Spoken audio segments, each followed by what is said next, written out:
Yang pertama, buka Quran surah ketiga, ayat 133 sampai 134. Ada orang-orang yang disiapkan oleh Allah tempat kembali di surga yang sangat luas, indah dan lapang.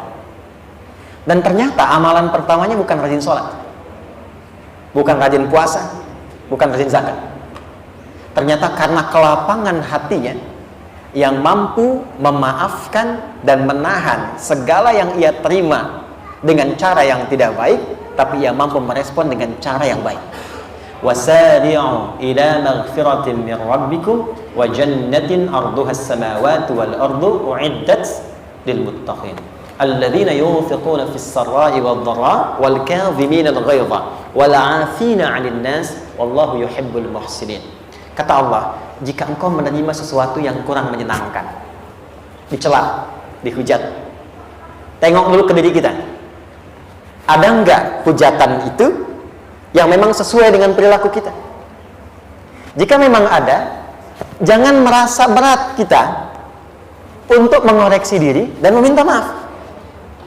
Jelas ya? Maka lihat siapa yang menghujat. Apakah orang yang berilmu?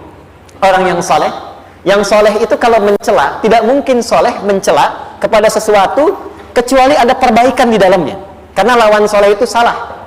Jadi kalau orang soleh itu mencela kepada yang salah untuk diperbaiki kesalahannya. Salah mencela kepada yang soleh karena memang iri hati dengan kebaikannya. Jadi kalau ada seseorang menghujat, mencela, tanya, betul nggak isi hujatan itu ada dalam diri kita?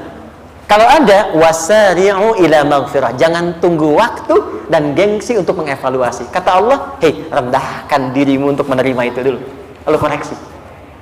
Tapi kalau tidak ada itu, yang diberikan tidak sama, yang dituduhkan tidak serupa, maka apa yang terjadi?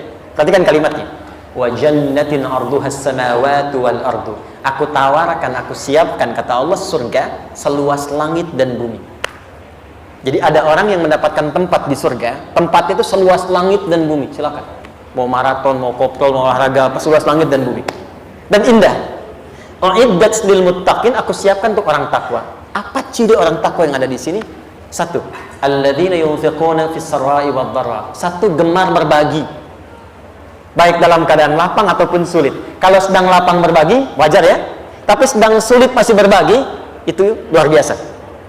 Nah, kaitan dengan pertanyaan Anda tadi, perhatikan kalimat seterusnya. Wal kadhiminal ghaidha. Yang pertama setelah itu dia sanggup menahan amarah. Maka kalau ada yang mencela, menghujat dan isi celaannya nggak sesuai dengan keadaan kita, jangan marah dulu, kata Allah. Tahan dulu. Ya. Mungkin dia itu mencela, boleh jadi dengan maksud tertentu yang belum bisa kita baca. Mungkin ada keperluan yang belum terpenuhi, dia mencela.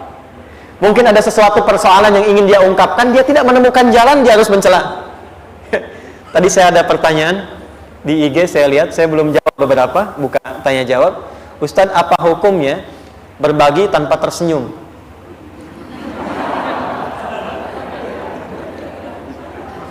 Hukum yang pertama, kita husnuzon dulu. Karena dalam keadaan tidak tersenyum pun, dia masih bisa berbagi. Ada orang yang udah nggak bisa senyum, nggak bisa bagi gitu kan. Yang kedua, boleh jadi dia memang sedang punya persoalan yang sedang dia pikirkan, sehingga koneksinya tidak nyambung dengan kegiatan yang sedang dia lakukan. Dia berpikir di dimensi lain, tapi mengerjakan perbuatan di masa kini, sehingga dia menyampaikan sesuatu, pikirannya di tempat lain. Yang paling ideal memang kan tersenyum gitu kan, ya. Dan bahkan tersenyum tidak memberi lebih bagus daripada memberi tapi tidak dengan cara yang baik. Tapi kalau dipotong sampai ini kalimatnya kan jadi salah, karena kita tidak tahu apa yang sedang dirasakan orang itu ketika dia sedang memberikan satu respon tertentu. Maka yang pertama dilakukan, jangan buru-buru untuk menyimpulkan, jangan menghukumi dulu. Ya, saya nggak seperti yang kamu sebutkan, bang, gitu kan? Ya kalau tidak seperti dan tidak merasa, kenapa harus membalas, gitu kan? Tahan dulu, kata Allah. Selanjutnya, wala'afina 'anin nas, maafkan dulu. Boleh jadi dia berbuat karena motivasi yang belum kita ketahui. Setelah itu, kalau dianggap penting untuk diklarifikasi, tanyakan. Saya minta maaf kalau memang, nah ini masuknya harus seperti itu. Jadi ada orang-orang, mohon maaf, yang memang tidak menerima klarifikasi, maunya kita salah. Ya. Yang hebat kan seperti istri ya. Istri ya. Istri itu ada salah satu prinsip yang sangat luar biasa. Istri itu tidak pernah menginginkan suami salah, tapi menginginkan suami harus merasakan bahwa istri memang benar.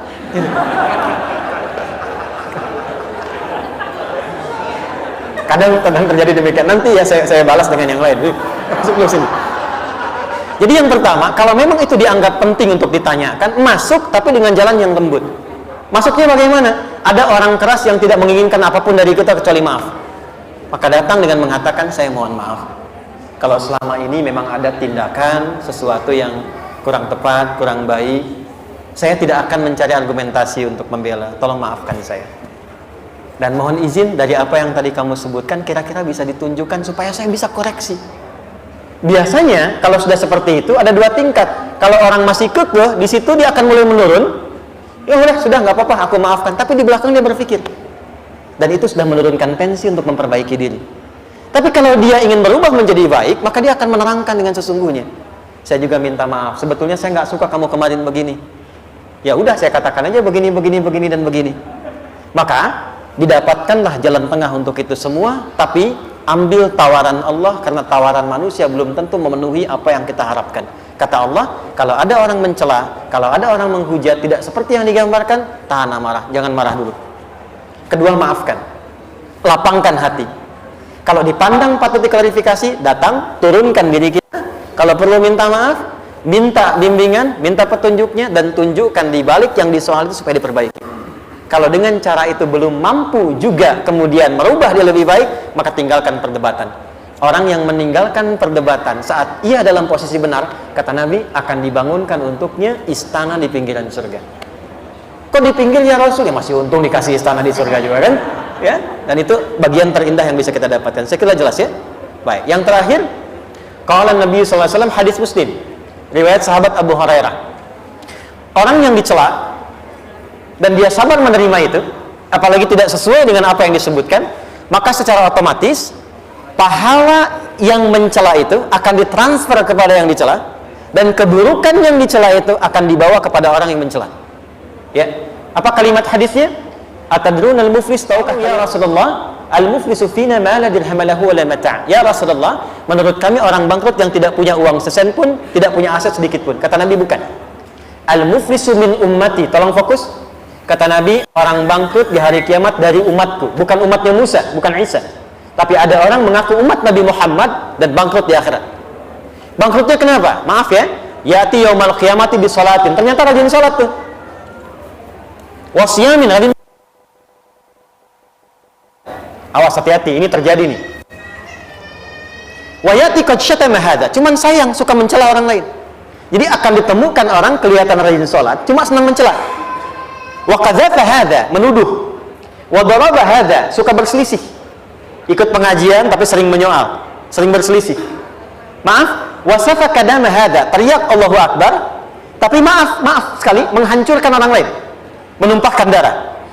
Tembak orang, bom orang, bunuh orang, dan mengucapkan kalimat takbir, mengucapkan kalimat-kalimat thayyibah, tapi menumpahkan darah. Terjadi nggak sekarang? Saya waktu ada kejadian bom di Jalan Tamrin, saya di Lampung gitu. Pertanyaan pertama jamaah, Ustaz, apakah bom di Jalan Tamrin itu termasuk jihad fisabilillah?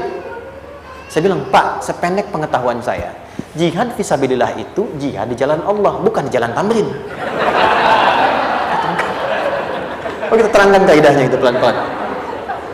Tapi itu terjadi. Nah, kalau itu kejadian, perhatikan rumusnya. Tu'khadhu hadza min hasanati wa hadza min hasanati. Kalau ada orang sholat, setelah itu mencela orang lain, maka pahala sholatnya dipindahkan kepada orang yang dicela itu. Makanya sabar itu, sabar bukan kalah. Ketika kita sabar dan memaafkan, urusan kita dengan orang itu akan diselesaikan. Tapi urusan dia dengan Allah belum selesai. Dan ketika diselesaikan, kita tidak akan kepikiran lagi tentang persoalan dengan orang itu. Jadi kalau kita sudah memaafkan dan menahan diri, nanti akan dilupakan oleh Allah, nggak ingat lagi masalah itu. Kita bisa move on mengerjakan yang lain. Tapi dia akan selalu ingat kita. Dan yang paling berbahaya, kalau tidak ditopati, tidak ditaubati, itu akan istidraj. Terus mencari kesalahan, sampai bahkan tidak pernah merasa bosan. Itu yang bahaya. Jelas ya? Baik, saya kira itu ya.